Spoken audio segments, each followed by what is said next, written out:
Olá, amados, que bom podermos estar de volta para estudar a palavra.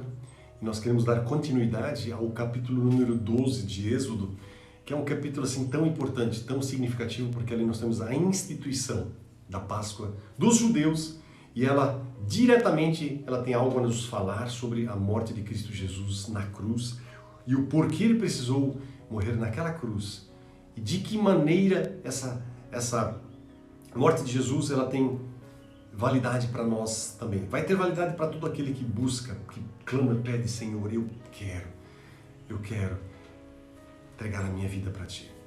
Então, amados, vamos já para a palavra, porque tem bastante coisa para a gente dar uma olhadinha. E eu convido você para que juntos possamos buscar a presença poderosa dele, do Senhor Jesus. Se você puder, feche os teus olhos.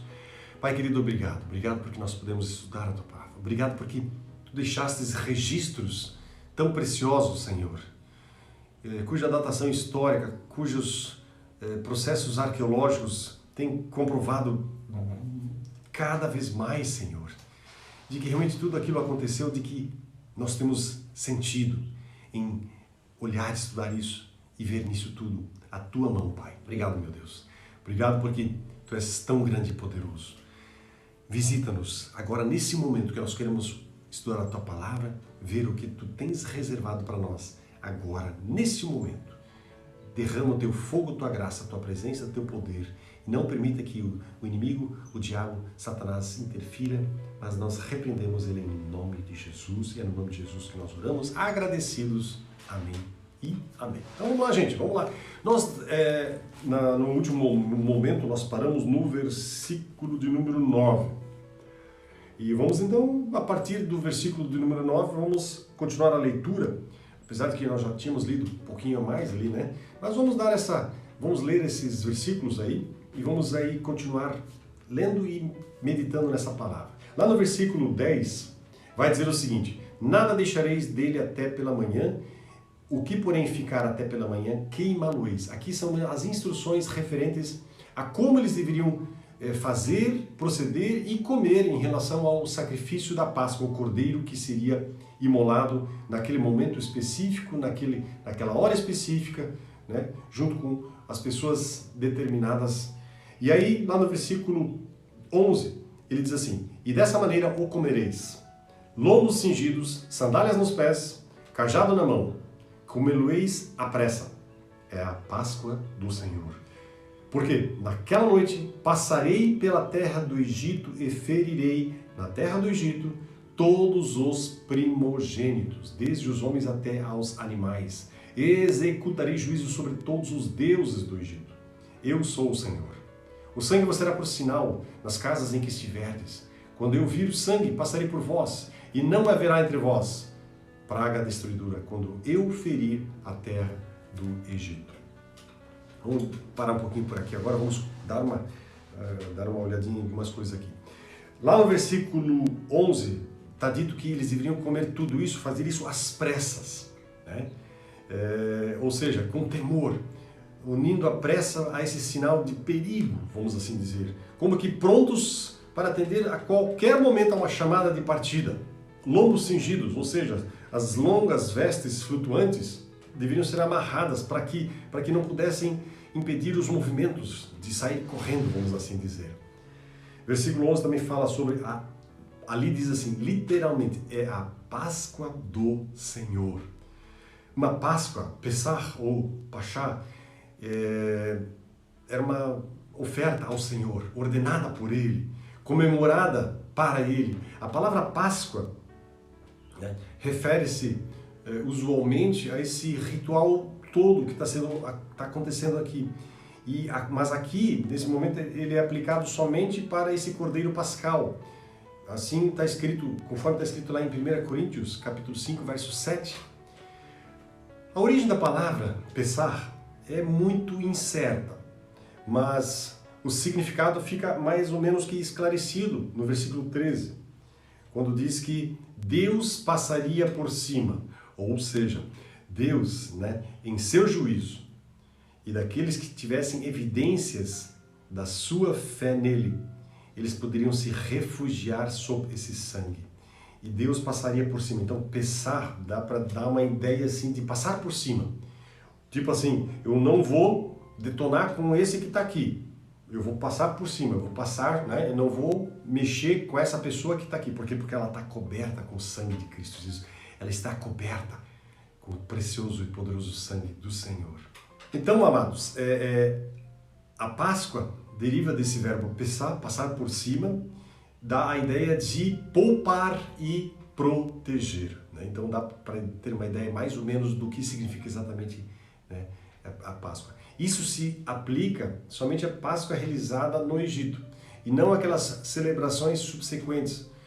Porém, os redimidos, eles deveriam sempre, né, ser como aqueles que não têm habitação permanente nesse mundo. Ou seja, quando nós celebramos a Páscoa, nós deveríamos também lembrar de comê-la, entre aspas, apressadamente. Por quê? Porque nós não temos morada permanente aqui. A nossa morada está sendo esperada, está sendo aguardada lá nos céus, para todos aqueles, obviamente, que entregaram sua vida para Jesus.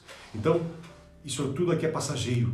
Nós também devemos comer a Páscoa hoje em dia, apressadamente, vamos assim dizer. E uma coisa muito interessante, no verso 12 vai falar o seguinte, que Deus vai executar juízo sobre todos os deuses. Os deuses do Egito, eles deveriam ser denunciados como impotentes, incapazes de defender e, portanto, indignos de respeito. E mais ainda, esses deuses, eles eram adorados na forma de muitos animais. E a própria pessoa do faraó era considerada um deus.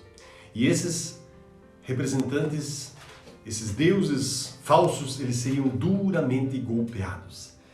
E lá no versículo 13 vai falar do sinal, por sinal. O sangue vos será por sinal. O sangue nas vergas e ombreiras das portas, né, seria uma evidência para Deus de que o sacrifício foi efetuado naquela casa e que os moradores, eles exerciam, né, a sua fé nas promessas do Senhor e na palavra do Senhor. E aqueles demonstrando fé desse jeito, fazendo aquilo que Deus disse para fazer, eles seriam libertos, livres. E lá no versículo 14, então, ele vai falar mais algumas coisas, nós já vamos ler um pouquinho mais adiante aqui. Vamos lá. Versículo 14. Esse dia vos será por memorial, e o celebrareis como solenidade ao Senhor. Nas vossas gerações o celebrareis por estatuto perpétuo. Ou seja, daqui para diante, isso aqui seria um memorial, estatuto perpétuo. Da mesma maneira, por exemplo, que nós hoje comemoramos a ceia do Senhor, ela é um memorial, deve ser observado. Assim também a Páscoa é um memorial para o judeu e também, inclusive, para nós hoje em dia. É um momento de muita significância, porque tudo isso nós fazemos, inclusive, por exemplo, a ceia do Senhor, até que Ele venha, como Ele mesmo disse, né? Até que, aliás, o Paulo falou isso, né? Até que Ele venha. Então, vamos aí ler um pouquinho mais do 15 adiante. Lá diz o seguinte, verso número 15. 7 dias comereis pães asmos, logo ao primeiro dia tirareis o fermento das vossas casas. Pois qualquer que comer coisa levedada desde o primeiro dia até o sétimo, essa pessoa será eliminada de Israel. No primeiro dia haverá para vós outros santa assembleia. Também ao sétimo dia tereis santa assembleia. Nenhuma obra se fará naquele dia, exceto o que diz respeito ao comer. Somente isso podereis fazer. Verso 17 diz assim, guardai, pois, a festa dos pães asmos, porque neste dia tirei vossas hostes da terra do Egito. Hostes aqui seriam os exércitos, seriam todo o ajuntamento, né? Portanto, guardareis esse dia nas vossas gerações por estatuto perpétuo. Desde o dia 14 do primeiro mês, à tarde, comereis pães asmos, até a tarde do dia 21 do mesmo mês. Por 7 dias, não se ache nenhum fermento nas vossas casas, porque qualquer que comer pão levedado será eliminado da congregação de Israel, tanto o peregrino como o natural da terra. Nenhuma coisa levedada comereis em todas as vossas habitações. Comereis pães asmos. Então aqui estão os regulamentos da festa dos pães, né? Dos pães asmos. Embora essas instruções elas tenham sido dadas após o Êxodo, isso aqui, né? como ele diz ali no versículo, em algum momento ele vai dizer assim, e eu vos tirei, versículo 17, isso, eu vos tirei. Nesse mesmo dia, tirei as vossas hostes da terra do Egito. Ou seja, ele o coloca aqui no passado. Então essa normatização ela é um pouquinho posterior, né? Mas a íntima relação de significado e do tempo dessa festa e a Páscoa explica por que tudo isso foi incluído e esses regulamentos foram incluídos aqui. Os pães asmos, eles eram o quê? Símbolos de uma nova vida, uma vida purificada, do fermento da natureza pecadora. Lembrando que, normalmente, quando a Bíblia fala em fermento, ela subentende o pecado, a injustiça, malandragem, coisa e tal. Lembra? Jesus falou do fermento dos fariseus. Por causa disso, os israelitas eles deveriam abandonar todo o fermento da natureza, de natureza egípcia.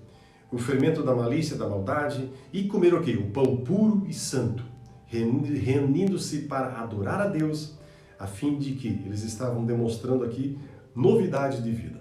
O versículo 15 fala do fermento, né? Então, como nós falamos, usualmente era símbolo de corrupção, pecado. E comer pão levedado nessa festa seria uma afronta, uma negação do ato do Senhor, pelo qual Israel foi introduzido nessa nova vida de comunhão com Deus. O primeiro dia, versículo 15, fala é o mês de Abibe, né?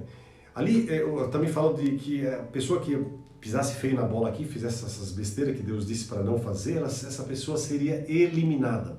Não necessariamente o verbo hebraico diz morto, mas pode subentender, e é o que os teólogos acham mais provável, ela seria proscrita, essa pessoa seria exilada.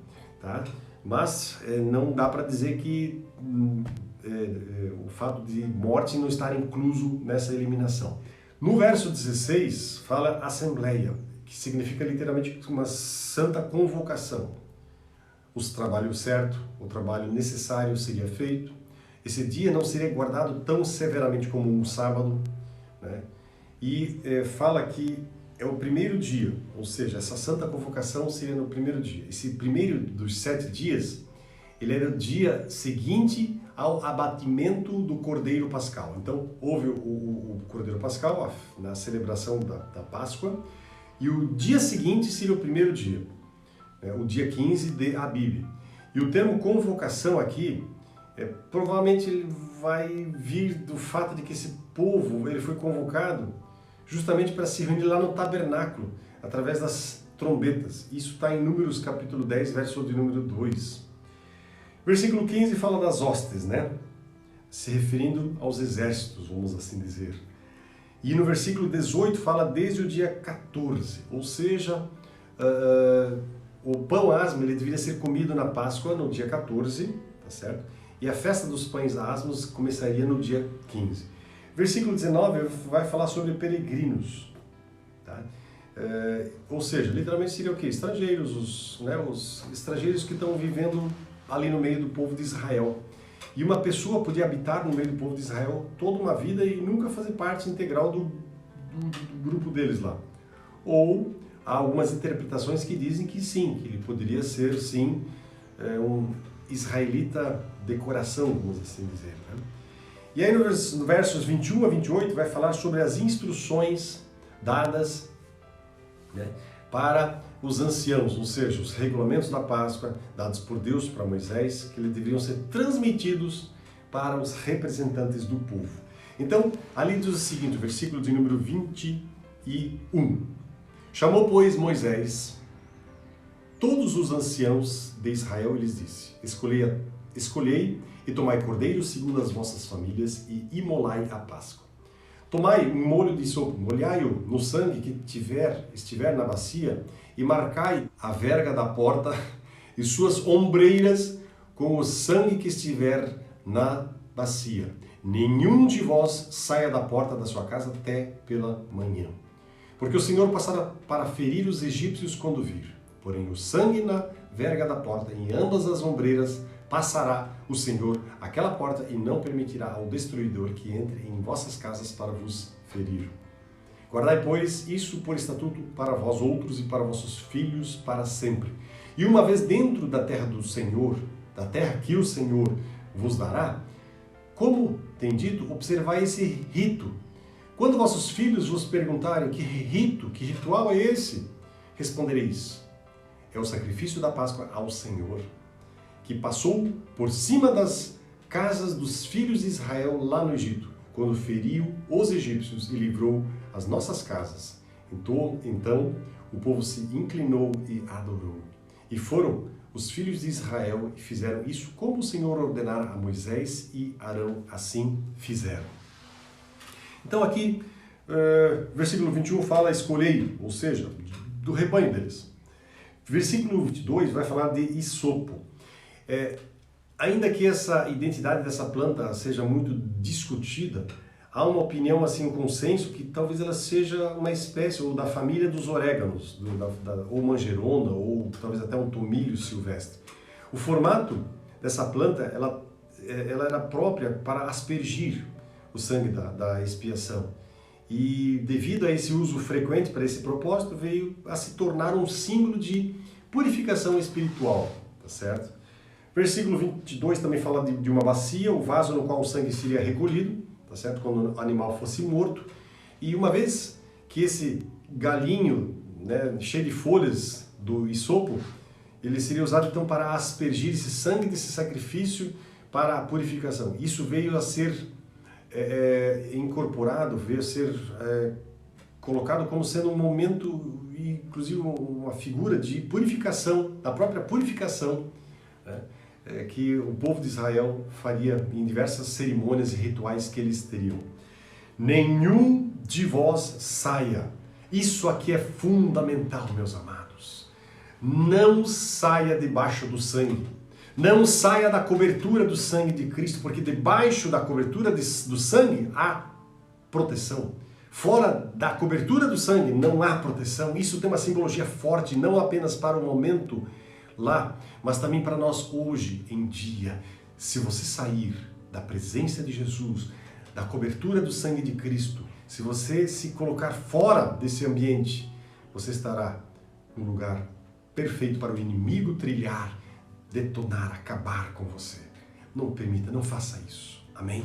Lá no versículo 23 também fala do destruidor, o anjo destruidor, que no verso 13 ele é chamado de praga. E aí no versículo 26 fala assim: quando os vossos filhos, ou seja, no futuro, a educação espiritual no lar é o fundamento para que o caminho de Deus na vida do homem possa ter realmente um lugar, o seu lugar de honra e destaque. Observar esse ritual daria uma oportunidade para que os pais pudessem contar e recontar de novo a história desses atos poderosos, desse momento de livramento, da promessa do Senhor sendo cumprida. Então era o momento de usar para educar. E isso é uma coisa muito importante. Essas ordenanças cristãs, elas fornecem ocasião para que a gente possa lembrar, na nossa mente e no nosso coração, da obra e da palavra do nosso Senhor Jesus Cristo. Quando nós estamos vivendo momentos como Páscoa, como Natal, quando celebramos a Ascensão, nós estamos relembrando momentos em que nós dizemos: isso aconteceu, isso tem significado, isso tem importância, viva isto, observe isto, sabe, gente? Então não é sem razão que tudo isso nós podemos celebrar. E aí no versículo 28 ele vai dizer assim, que por esse ato de obediência e fé, o povo deveria assim manifestar que confiava em Jeová. E assim esse momento seria um ato da sua própria redenção do povo. Meu amado, que simbologia rica nós temos aqui, né, na instituição da Páscoa dos judeus, como isso tem significado para nós nos tempos de hoje. E mais uma vez eu quero lembrar a você, meu amado, você já se colocou debaixo do sangue de Cristo, você já está debaixo da proteção do Senhor dos Senhores e Rei dos Reis, porque se não tiver, é hora, é o momento de fazer isso. Agora mesmo, toca o teu joelho e fala com Jesus e diz: Senhor, eu quero, eu preciso, necessito de Ti. Perdoa os meus pecados. O sangue de Cristo, Ele nos cobre, nos limpa e nos purifica dos nossos pecados. A presença de Jesus em nós é a alegria. Que a alegria dessa presença seja constante, diária, cada momento da sua vida, em nome de Jesus Cristo. Amém? Vamos orar. Pai querido, obrigado pelo precioso sacrifício de Cristo Jesus na cruz. Obrigado porque nós podemos saber que Tu és Deus, Rei e Senhor, que Tu és aquele que era, que é e que há de vir. E obrigado pelo amor, pelo Teu imenso amor demonstrado na cruz, pela vida de cada um de nós. Abençoa cada um que está ouvindo esta palavra. Que esse momento seja um momento significativo na vida desses irmãos, dessas vidas que estão ouvindo essa palavra e orando junto comigo. No nome do Senhor Jesus, quebra todo o poder maldito das trevas que impede que com clareza possamos entender a palavra do Senhor. Manifesta isto agora e declaro cura, libertação, vida e alegria sobre cada um que está junto comigo orando. Eu oro em nome de Jesus. Amém e amém. Fiquem nessa gostosa e poderosa paz de Jesus. Amém.